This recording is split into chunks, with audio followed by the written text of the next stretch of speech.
to play for and couldn't get to the conference finals. Now he's taking the team not just to the conference finals, but to the NBA finals. Congratulations to CP3. Oh, the Phoenix Suns are there too. First takes in the house. Let's go. We come together even more so in these moments. This team just made up of toughness. We have to realize we're trying to close out a series. We have to do whatever it takes.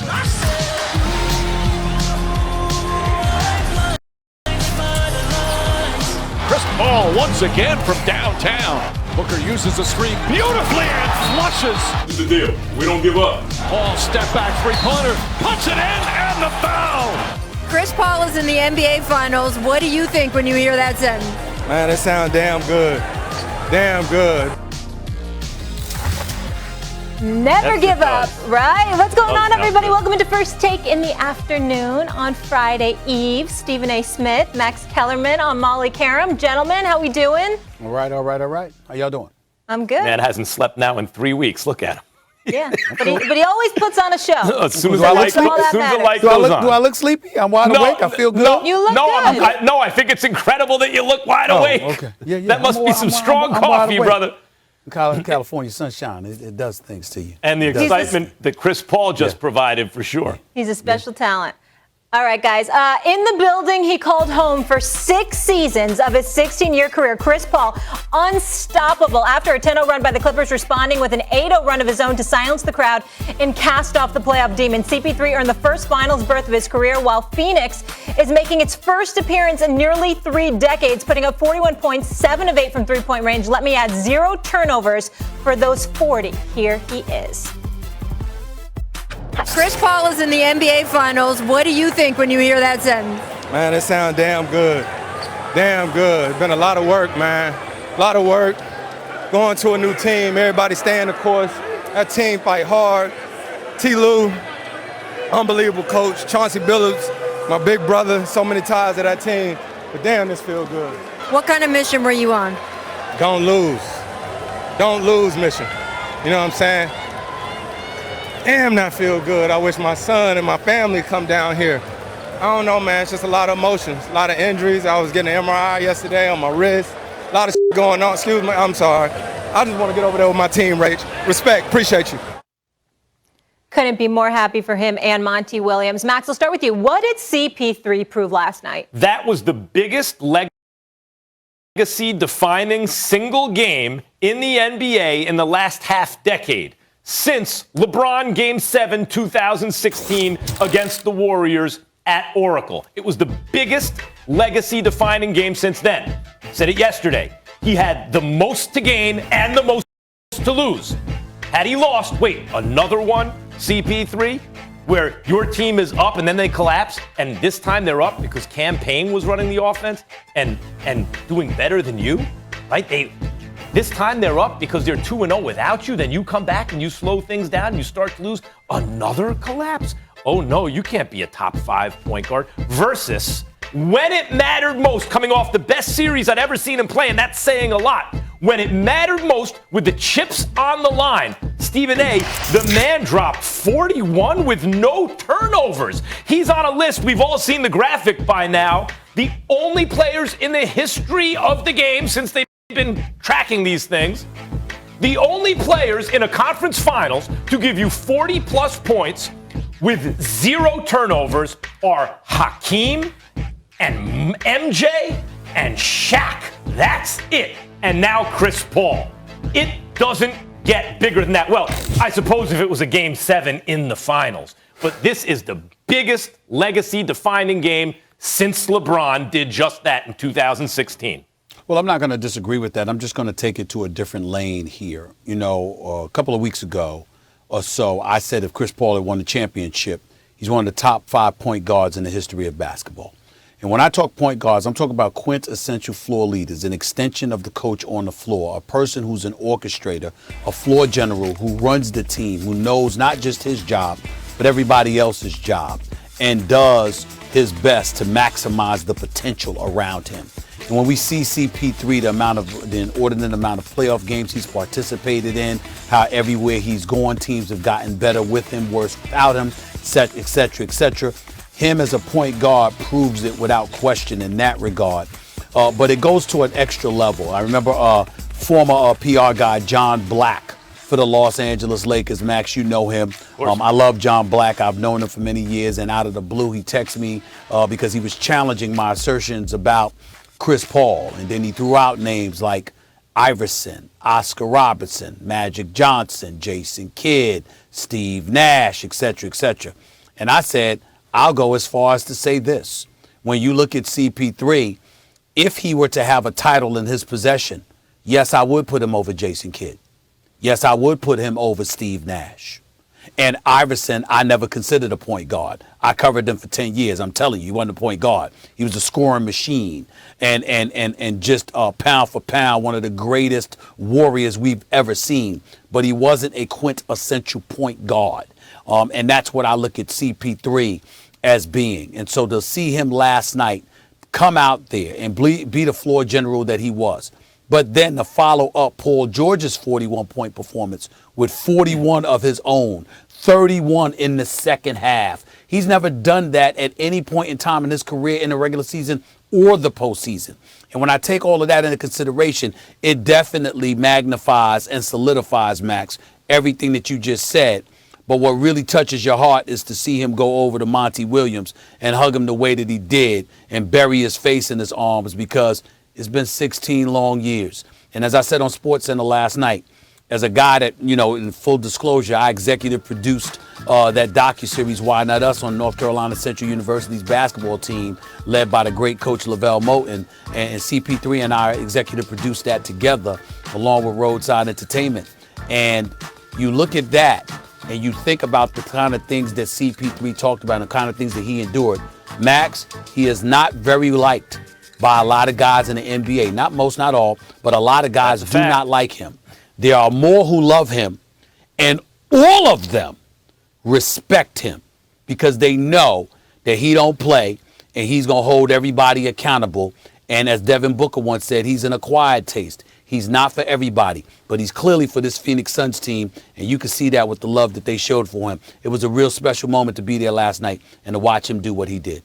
That's why on my radio show, Max Kellerman Show, 2 p.m. Eastern on ESPN Radio, I said when the trade went down, this is perfect. And I mentioned 3 or 4 teams I thought were still better than the Suns, but said I'm not even sure about that. I'm not even sure about it because it would all fit together so perfectly, especially what you just said about Chris Paul, his effect on DeAndre Ayton. Because Chris Paul is not the tallest or the fastest or even the strongest or the quickest. He just wants it more than everyone. He works harder. Mm-hmm. So if you're 7-foot number 1 pick like DeAndre Ayton, how can you not also try to match that? I want to say something, Stephen A. You often say you have a different standard for the shortest kind of guy, the shorter players, the shorter point guards. And you should, because those guys, the sport selects out for height. Those guys need something going for them to win a title. Chris Paul is a more complete player than Steve Nash or Jason Kidd. What's the weakness in his game, really? And now he can be validated in a different way, not only by getting to the finals, but by winning. But, guys, the reason that this is possible is because of injury. That's what happened to the Lakers. They were up 2-1. AD gets hurt. The Nuggets did not have Jamal Murray or Porter Jr., basically, because he was very badly hurt, although he was on the court. And the Clippers didn't have their best player, Kawhi. Chris Paul could not afford not to lead this team to the finals. He's done it. But it's not over yet, Stephen A. He's still got to win it. The Suns should be favored in the finals. Yeah, a career game last night, guys. We'll keep it going. Stephen A., yesterday you said if the Clippers won the title without Kawhi Leonard, they should move on from him. Clearly, that mission not accomplished. Paul George, meanwhile, had some big games in this series, but last night, Game 6, not one of them. He was 6 of 15 shooting and minus 25. How do you feel about Kawhi Leonard and Paul George today? Well, you got to keep him. You got to keep Kawhi Leonard now. I mean, averaging 30 on 57% shooting from the field before he went down at the tail end of Game 4 in the Western Conference semis against Utah. And you see what happened after that. The Clippers were like 15, I don't know what their record was since that moment in time, but, they were like 15 and 13 with him without this season.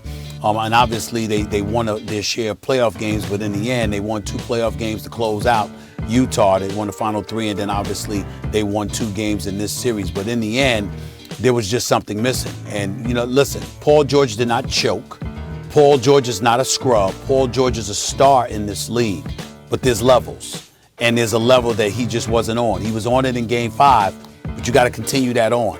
And if you had lost last night with Paul George showing out, but they just had to succumb to Chris Paul, that would have been different. They got beat down by the Phoenix Suns last night. Phoenix Suns ran them out of their own building. So Paul George, the star, had that one game, which was Game 5, where he was lights out. And not to say he didn't have other good games this postseason where he scored over 30, like 3 or 4 straight games. But what you did in Game 5, when you had a 3-1 deficit and was on the brink of elimination in Phoenix, there was no reason why you should not have been able to do that at the Staples Center. You could call it fatigue, might have been tired, might have been a lot of things. He's been logging a lot of minutes, and I totally understand that. But you got to find a way to gumption up whatever's inside of you to put forth a better performance than he put forth last night. He came up small last night, not embarrassingly small like they did in Game 7 against Denver last year or anything like that.